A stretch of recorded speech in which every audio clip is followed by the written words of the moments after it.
नमस्कार। आज हम एक बहुत ही कमाल की चीज के बारे में बात करने वाले हैं। एक ऐसी चीज जो हम सबको जिंदा रखती है, और वो है पोषण। ये सिर्फ खाने के बारे में नहीं है, ये तो हमारे जीवन का आधार है। तो चलिए पता लगाते हैं कि ये आखिर काम कैसे करता है। अरे, कभी सोचा है कि ये जो दिन भर हम खेलते हैं, पढ़ते हैं, दोस्तों के साथ दौड़-भाग करते हैं, इस सब के लिए इतनी सारी एनर्जी आखिर आती कहाँ से है? तो इसका जवाब है सिर्फ एक शब्द में, पोषण। जी हाँ, यही वो पावर है जो हमारी बॉडी को हर काम करने के लिए फ्यूल देती है।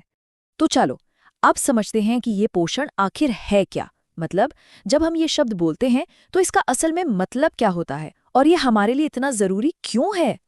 देखिए, बहुत सिंपल है।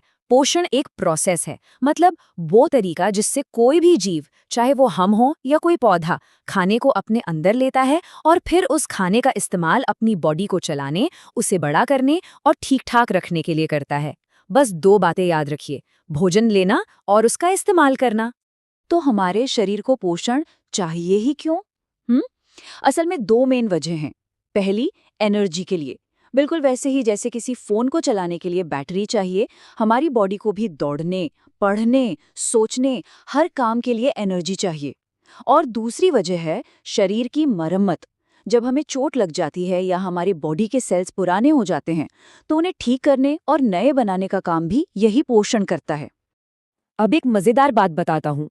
इस दुनिया में जितने भी जीव हैं, वो अपना खाना कैसे हासिल करते हैं, इस हिसाब से वो सिर्फ दो टीमों में बटे हुए हैं। चलिए देखते हैं कि ये दो टीमें कौन सी हैं। तो ये हैं वो दो टीमें। एक है स्वपोषण यानी ऑटोट्रोफिक, और दूसरी है परपोषण यानी हेट्रोट्रोफिक। इनके नाम से ही सब कुछ साफ हो जाता है। स्वपोषण मतलब जो अपना भोजन स्वयं यानी खुद बनाते हैं, और परपोषण मतलब जो भोजन के लिए पर यानी दूसरों पर निर्भर रहते हैं। चलो, सबसे पहले मिलते हैं पहली टीम से, स्वपोषी। इनको हम प्यार से नीचे के शेफ भी बुला सकते हैं। और क्यों? भाई, क्योंकि ये किसी पर डिपेंड नहीं करते, ये अपना खाना खुद तैयार करते हैं।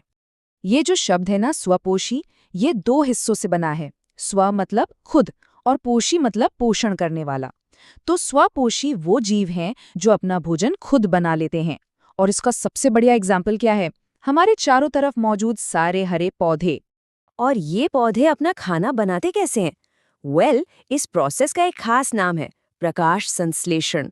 ये ना एक तरह की रेसिपी ही है। पौधे सूरज की रोशनी, हवा से कार्बन डाइऑक्साइड और जमीन से पानी लेते हैं, और फिर अपनी पत्तियों में मौजूद एक मैजिकल हरी चीज क्लोरोफिल की मदद से अपना टेस्टी खाना बना लेते हैं। ओके, अब बारी है दूसरी टीम की। और पता है, इस टीम में हम सब भी आते हैं। ये वो जीव हैं जो बेचारे अपना खाना खुद नहीं बना सकते और उन्हें दूसरों पर ही डिपेंड रहना पड़ता है। परपोषी, इसमें पर का मतलब है दूसरे और पोषी का मतलब निर्भर रहने वाला। ये वो जीव हैं जो खाने के लिए या तो सीधे सीधे पौधों को खाते हैं या फिर उन जानवरों को खाते हैं जो पौधे खाते हैं, जैसे कि हम इंसान, शेर और यहाँ तक कि फफूंद भी। पर कहानी में एक ट्विस्ट है। ये जो परपोषी है ना, ये भी एक जैसे नहीं होते। ये तीन अलग अलग तरीकों से अपना पेट भरते हैं। चलो, एक एक करके इन तीनों मजेदार तरीकों को भी समझ लेते हैं। सबसे पहले हैं मृतजीवी। इनको आप नेचर के क्लीनिंग क्रू समझ सकते हो। ये अपना खाना मरी हुई और सड़ी गली चीजों से लेते हैं। जैसे बारिश में आपने देखा होगा, पुरानी लकड़ी पर मशरूम उग जाते हैं, या फिर बासी रोटी पर फफूंद लग जाती है। ये सब मृतजीवी ही हैं। दूसरा तरीका है परजीवी। अच्छा, ये उन मेहमानों की तरह हैं जो बिना बुलाए आ जाते हैं और मेज़बान के शरीर पर या अंदर रहकर उसी से अपना खाना लेते हैं। लेकिन ये अपने मेज़बान को मारते नहीं हैं। सबसे कॉमन एग्जाम्पल है मच्छर, जो हमारा खून पीता है, या फिर सिर में रहने वाली जूं। और अब आता है तीसरा तरीका, प्राणीसम। ये तो बिल्कुल हमारी तरह है। इसमें क्या होता है, जीव पहले पूरा खाना निगल लेता है और फिर आराम से शरीर के अंदर उसे पचाता है या डाइजेस्ट करता है। जैसे जब हम दाल रोटी खाते हैं तो हमारा डाइजेस्टिव सिस्टम उसे अंदर ही तोड़कर एनर्जी निकालता है। बस यही है प्राणी संपोषण।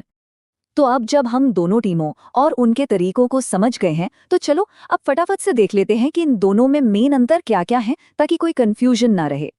देखो, सबसे बड़ा फर्क है भोजन के सोर्स का। स्वपोषी खुद बनाते हैं, परपोषी दूसरों से लेते हैं, सिंपल। दूसरा, वो जादुई हरी चीज क्लोरोफिल, ये सिर्फ स्वपोषियों यानी पौधों में होती है, हम जैसे परपोषियों में नहीं। और तीसरा, प्रोसेस का फर्क। स्वपोषी सिंपल चीजों को जोड़कर खाना बनाते हैं, जबकि हम परपोषी बने बनाए कॉम्प्लेक्स खाने को तोड़कर उससे एनर्जी निकालते हैं। तो अब सवाल ये आता है कि भाई ये सब जानना इतना जरूरी क्यों है? क्या ये सिर्फ एग्जाम के लिए है? नहीं, बिल्कुल नहीं। ये हमें ये समझने में मदद करता है कि इस धरती पर हर जीव, चाहे वो कितना भी छोटा हो या बड़ा, एक दूसरे से कैसे जुड़ा हुआ है। तो अब जाते जाते एक सवाल आपके लिए। जरा सोचिए, अगर किसी दिन दुनिया के सारे पौधे हड़ताल पर चले जाएं, मतलब अपना खाना बनाना बंद कर दें, तो हम जैसों का यानी परपोषियों का क्या होगा? यही सवाल हमें फूड चेन और इस दुनिया में पौधों की असली कीमत समझाता है। सोचिएगा जरूर। एक, पर्णहरित या क्लोरोफिल। हम जानते हैं कि प्रकाश संश्लेषण प्रक्रिया केवल हरे पादपों में होता है, पर वास्तव में पौधे का हरा होना आवश्यक नहीं है, क्योंकि लाल और भूरे रंग के पौधों में भी प्रकाश संश्लेषण प्रक्रिया होती है, जैसे कुछ समुद्री घास या अन्य पौधे। अतः प्रकाश संश्लेषण प्रक्रिया में पौधे का रंग उतना महत्व नहीं रखता जितना कि पादप कोशिकाओं के भीतर हरे वर्णित पर्णहरित या क्लोरोफिल की उपस्थिति। अतः प्रकाश संश्लेषण प्रक्रम केवल क्लोरोफिल की मौजूदगी में ही संभव है, क्योंकि क्लोरोफिल ही वह वास्तविक अणु है जिसके द्वारा प्रकाश संश्लेषण की प्रक्रिया संपन्न होती है। अतः क्लोरोफिल अणुओं को प्रकाश संश्लेषी इकाई फोटोसिंथेटिक यूनिट्स कहते हैं। कार्यकलाप: एक प्रकाश संश्लेषण में क्लोरोफिल आवश्यक है। एक क्रोटन, क्रोलॉन या कोलियस पोर्टलियस की चित्तीदार पत्ती को तोड़ो, उसकी हरी और सफ़ेद चित्तियों स्पॉट्स को रेखांकित करें। इस पत्ती को बीकर में रखें, पानी में डालकर कुछ देर उबालें और उबालने के पश्चात उसे गर्म अल्कोहल या स्पिरिट में डाल दें। अब इस अल्कोहल वाले बीकर को वाटर बाथ में रखकर उबालें। थोड़ी देर में आप देखेंगे कि स्पिरिट हरे रंग का होता जा रहा है, क्योंकि पत्ती में मौजूद हरा वर्णक क्लोरोफिल पत्ती से निकलकर धीरे धीरे अल्कोहल में घुल जाता है। जब पत्ती रंगहीन अर्थात हल्के पियोले रंग की या सफ़ेद हो जाए तो बीकर को ठंडा होने के लिए छोड़ दें। ठंडा होने के बाद पत्ती को पानी में अच्छी तरह धो डालें। इसके बाद इस पत्ती को पेट्री डिश में रखकर उस पर आयोडीन की कुछ बूंदें डालें। आप पाएंगे कि पत्ती का हरी चित्तियों वाला भाग गाढ़ा नीला रंग का हो जाता है, परंतु पत्ती का सफ़ेद चित्तियों वाला भाग नीला नहीं होता है। इसका अर्थ ये है कि सफ़ेद भाग पर आयोडीन का कोई असर नहीं हुआ। ऐसा क्यों हुआ? हरी चित्तियों वाले भाग में चूक क्लोरोफिल मौजूद था, इसीलिए उस हिस्से में प्रकाश संश्लेषण की प्रक्रिया हुई, जिससे उसमें मंड का निर्माण भी हुआ। परंतु पत्ती के सफेद चित्र वाले भाग में क्लोरोफिल अनुपस्थित होता है, इसीलिए उस भाग में न तो प्रकाश संश्लेषण की प्रक्रिया हुई और न ही मंड या स्टार्च का निर्माण हुआ। इससे यह साबित होता है कि बिना क्लोरोफिल के प्रकाश संश्लेषण की प्रक्रिया संपन्न नहीं हो सकती। इसे आसान भाषा में समझते हैं। नमस्ते दोस्तों, आज हम समझेंगे कि प्रकाश संश्लेषण में क्लोरोफिल क्यों जरूरी है, बिल्कुल आसान भाषा में। सबसे पहले समझते हैं, क्या केवल हरे रंग के पौधे ही भोजन बनाते हैं? नहीं, कुछ पौधे लाल या भूरे रंग के भी होते हैं, जैसे समुद्री घास, फिर भी वे अपना भोजन बनाते हैं। असली बात क्या है? पौधे का रंग इतना जरूरी नहीं है, जरूरी है क्लोरोफिल पर्णहरित का होना। क्लोरोफिल क्या करता है? क्लोरोफिल वह हरा पदार्थ है जो सूरज की रोशनी को पकड़ता है और उसे ऊर्जा में बदल देता है। इसी ऊर्जा से पौधे अपना खाना बनाते हैं। दैनिक जीवन का उदाहरण समझो। मान लो तुम्हारे घर में सोलर पैनल लगा है। अगर सोलर पैनल नहीं होगा तो सूरज की रोशनी से बिजली नहीं बनेगी। उसी तरह क्लोरोफिल इक्वल्स पौधे का सोलर पैनल। अगर क्लोरोफिल नहीं होगा तो पौधा सूरज की रोशनी से खाना नहीं बना पाएगा। अब एक छोटा सा प्रयोग समझो। एक पत्ती लो जिसमें हरे और सफ़ेद धब्बे हों। अब क्या होता है, पत्ती को उबालते हैं, फिर अल्कोहल में डालते हैं, क्लोरोफिल बाहर निकल जाता है, फिर आयोडीन डालते हैं। रिजल्ट, हरा भाग गिव्स नीला हो जाता है, स्टार्च बना। सफ़ेद भाग गिव्स नीला नहीं होता। ऐसा क्यों हुआ? क्योंकि हरे भाग में क्लोरोफिल था, गिव्स खाना बना। सफ़ेद भाग में क्लोरोफिल नहीं था, गिव्स खाना नहीं बना। यानी जहाँ क्लोरोफिल है वहीं प्रकाश संश्लेषण होता है। सारांश समरी: 1. पौधे का रंग जरूरी नहीं, क्लोरोफिल जरूरी है। 2. क्लोरोफिल सूर्य की रोशनी को ऊर्जा में बदलता है। 3. बिना क्लोरोफिल के प्रकाश संश्लेषण नहीं हो सकता। 4. हरे भाग में ही स्टार्च बनता है, सफ़ेद भाग में नहीं। एक लाइन में याद रखें, क्लोरोफिल के बिना पौधा खाना नहीं बना सकता। दो कार्बन डाइऑक्साइड प्रकाश संश्लेषण में पौधे कार्बन डाइऑक्साइड ग्रहण करते हैं और ऑक्सीजन छोड़ते हैं। पौधे इस आवश्यक CO को अपने वातावरण से प्राप्त करते हैं। CO का सबसे बड़ा भंडार वायुमंडल है, परंतु वायुमंडल में इसके अलावा और भी गैसें अलग अलग मात्रा में मौजूद होता है। वायुमंडल में सामान्य रूप से C0 0.03% अर्थात 10.000 भाग में से 3 भाग CO मौजूद होता है।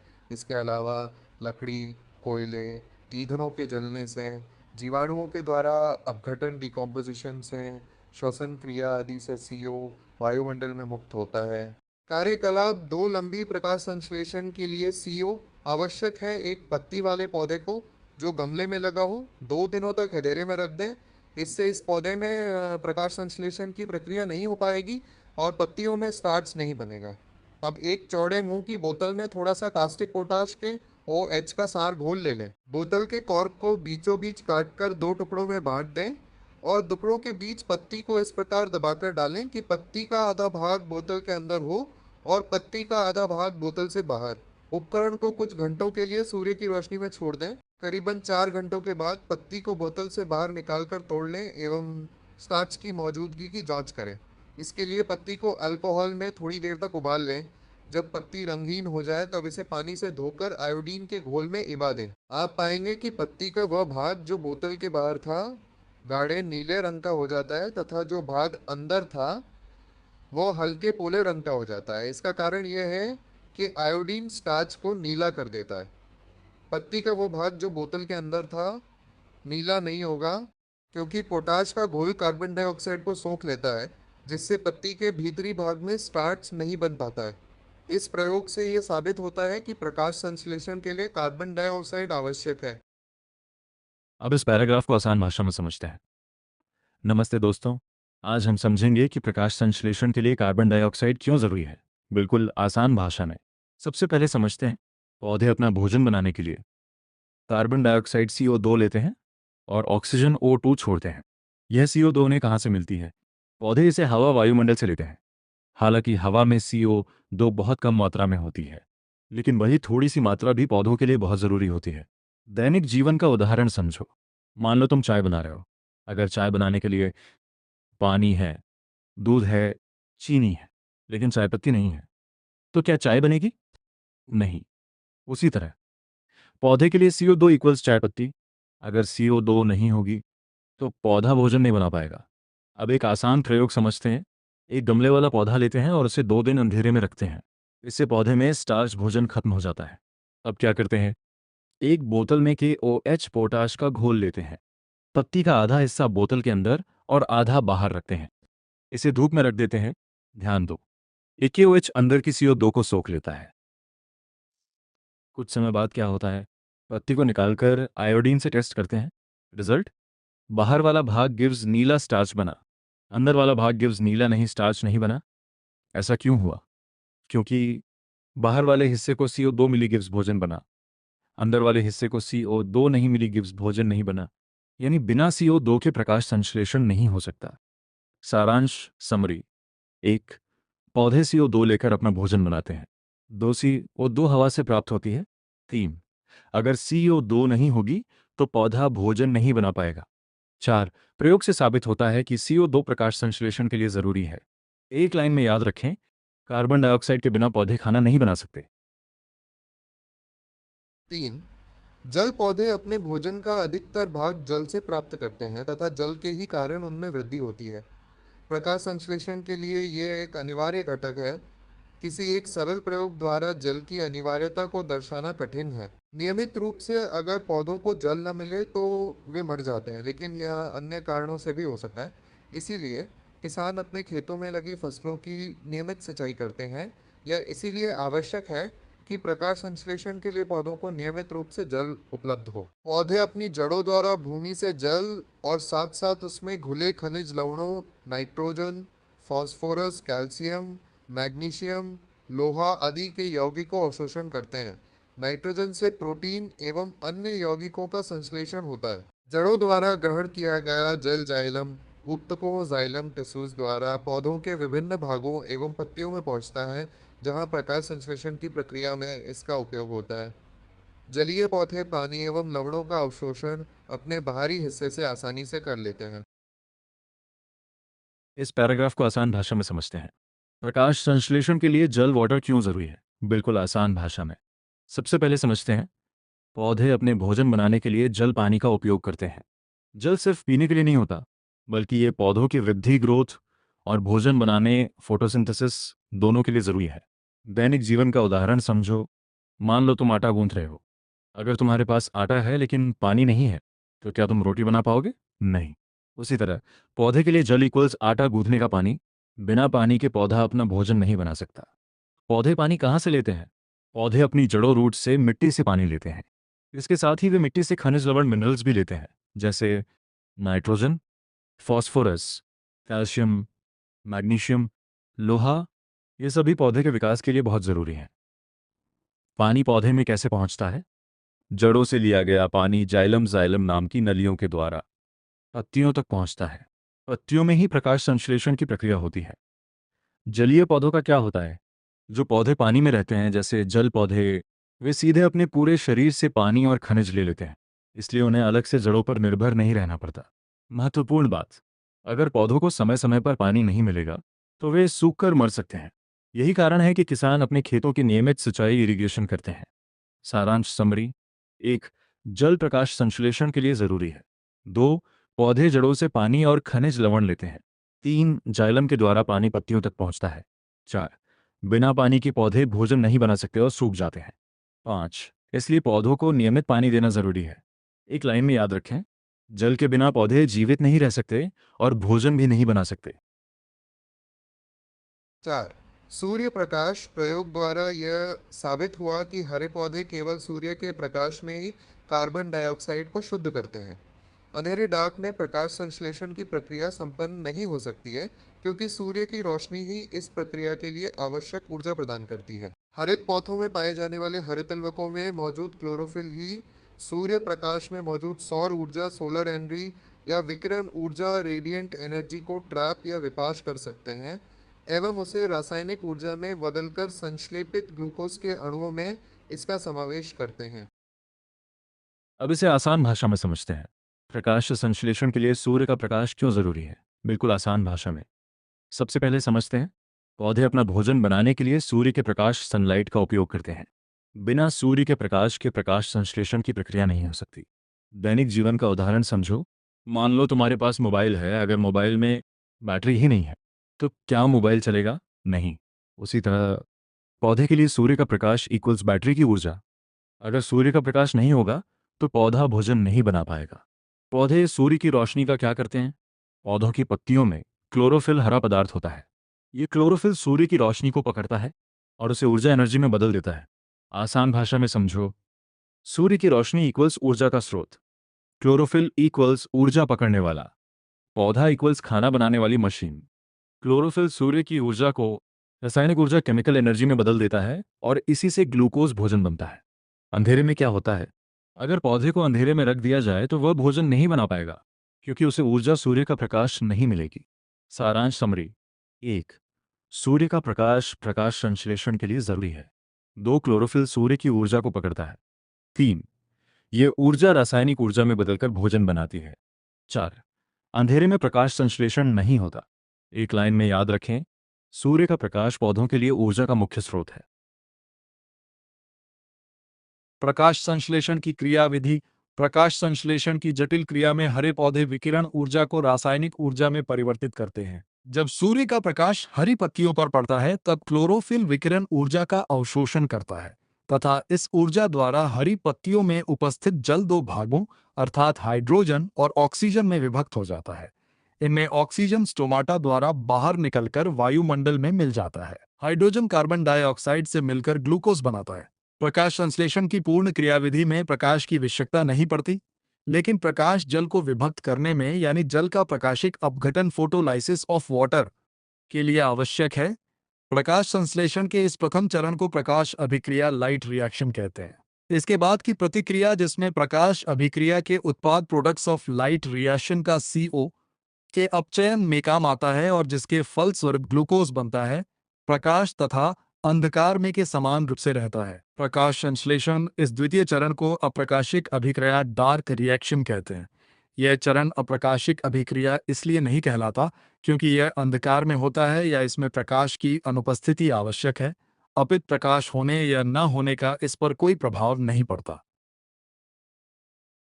अब इसे आसान भाषा में समझते हैं। प्रकाश संश्लेषण की पूरी क्रियाविधि प्रोसेस बिल्कुल आसान भाषा में। सबसे पहले समझते हैं, प्रकाश संश्लेषण एक ऐसी प्रक्रिया है जिसमें पौधे सूर्य की ऊर्जा को भोजन में बदलते हैं। यानी सूरज की रोशनी गिव्स ऊर्जा, गिव्स भोजन, ग्लूकोज। दैनिक जीवन का उदाहरण समझो। मान लो तुम खाना बना रहे हो। गैस इक्वल्स ऊर्जा, सूर्य का प्रकाश। कच्ची सामग्री इक्वल्स पानी प्लस CO2। खाना इक्वल्स ग्लूकोज, जैसे गैस की मदद से खाना बनता है, वैसे ही सूर्य की रोशनी से पौधे अपना भोजन बनाते हैं। अब पूरी प्रक्रिया स्टेप बाय स्टेप समझते हैं। स्टेप 1, प्रकाश अभिक्रिया, लाइट रिएक्शन। जब सूर्य का प्रकाश पत्तियों पर पड़ता है, पत्तियों में मौजूद क्लोरोफिल इस रोशनी को पकड़ लेता है। इस ऊर्जा से पानी H2O टूट जाता है और बनते हैं hydrogen H, oxygen O, 2 oxygen बाहर निकल जाती है जिसे हम सांस में लेते हैं। हाइड्रोजन आगे काम आता है। स्टेप 2, अप्रकाशिक अभिक्रिया, डार्क रिएक्शन। अब hydrogen plus carbon dioxide CO2 मिलते हैं और बनता है ग्लूकोज, भोजन। ये प्रक्रिया प्रकाश हो या ना हो, दोनों में हो सकती है, इसलिए इसे डार्क रिएक्शन कहा जाता है। लेकिन इसका मतलब अंधेरे में ही होना नहीं है। पूरी प्रक्रिया को आसान भाषा में, 1, सूर्य की रोशनी आती है, 2, क्लोरोफिल उसे पकड़ता है, 3, पानी टूटकर हाइड्रोजन और ऑक्सीजन बनाता है, 4, ऑक्सीजन बाहर निकल जाती है, 5, हाइड्रोजन प्लस CO2 मिलकर भोजन, ग्लूकोज बनाते हैं। सारांश समरी: 1, प्रकाश संश्लेषण में सूर्य की ऊर्जा भोजन में बदलती है। 2, पहले चरण प्रकाश अभिक्रिया में पानी टूटता है। 3, ऑक्सीजन बाहर निकलती है। 4, दूसरे चरण अप्रकाशिक अभिक्रिया में ग्लूकोज बनता है। 5, यह पूरी प्रक्रिया पौधों के लिए जीवन का आधार है। एक लाइन में याद रखें, सूर्य की रोशनी से पानी टूटता है और CO2 से मिलकर भोजन बनता है। महत्वपूर्ण प्रश्न उत्तर बोर्ड परीक्षा के लिए महत्वपूर्ण प्रश्न। एंड प्रश्न 1, क्लोरोफिल प्रकाश संश्लेषण के लिए क्यों आवश्यक है? उत्तर: क्लोरोफिल पत्तियों में पाया जाने वाला हरा वर्णक है जो सूर्य के प्रकाश को अवशोषित करता है। ये प्रकाश ऊर्जा को रासायनिक ऊर्जा में बदलता है, जिससे पौधे अपना भोजन, ग्लूकोज बनाते हैं। बिना क्लोरोफिल के प्रकाश संश्लेषण संभव नहीं है। प्रश्न 2, प्रकाश संश्लेषण में कार्बन डाइऑक्साइड की क्या भूमिका है? उत्तर: कार्बन डाइऑक्साइड पौधों द्वारा वायुमंडल से ली जाती है। यह हाइड्रोजन के साथ मिलकर ग्लूकोज, भोजन बनाती है। बिना CO2 के पौधे भोजन नहीं बना सकते। प्रश्न 3, प्रकाश संश्लेषण में जल का क्या महत्व है? उत्तर: जल जड़ों द्वारा अवशोषित किया जाता है और जाइलम द्वारा पत्तियों तक पहुंचता है। प्रकाश अभिक्रिया में जल का अपघटन होकर हाइड्रोजन और ऑक्सीजन बनती है। हाइड्रोजन भोजन बनाने में काम आता है और ऑक्सीजन बाहर निकलती है। प्रश्न 4, सूर्य का प्रकाश प्रकाश संश्लेषण के लिए क्यों आवश्यक है? उत्तर: सूर्य का प्रकाश ऊर्जा का मुख्य स्रोत है। क्लोरोफिल इस ऊर्जा को ग्रहण करता है और इसे रासायनिक ऊर्जा में बदलता है। इसी ऊर्जा से भोजन, ग्लूकोज बनता है। अंधेरे में प्रकाश संश्लेषण नहीं होता। प्रश्न 5, प्रकाश संश्लेषण की क्रियाविधि को संक्षेप में समझाइए। उत्तर: प्रकाश संश्लेषण 2 चरणों में होता है। 1, प्रकाश अभिक्रिया, सूर्य के प्रकाश से जल का अपघटन होकर हाइड्रोजन और ऑक्सीजन बनती है। 2, अप्रकाशिक अभिक्रिया, हाइड्रोजन कार्बन डाइऑक्साइड से मिलकर ग्लूकोज बनाता है। इस वीडियो को यही समाप्त करते हैं। अगले वीडियो में इससे आगे का टॉपिक, जंतुओं में पोषण और मनुष्य का पाचन तंत्र को आसान भाषा में समझेंगे। इसलिए वीडियो को लाइक और सब्सक्राइब करें। धन्यवाद।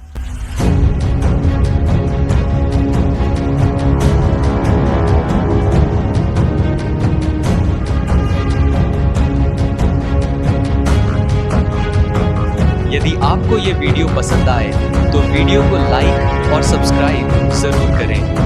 धन्यवाद।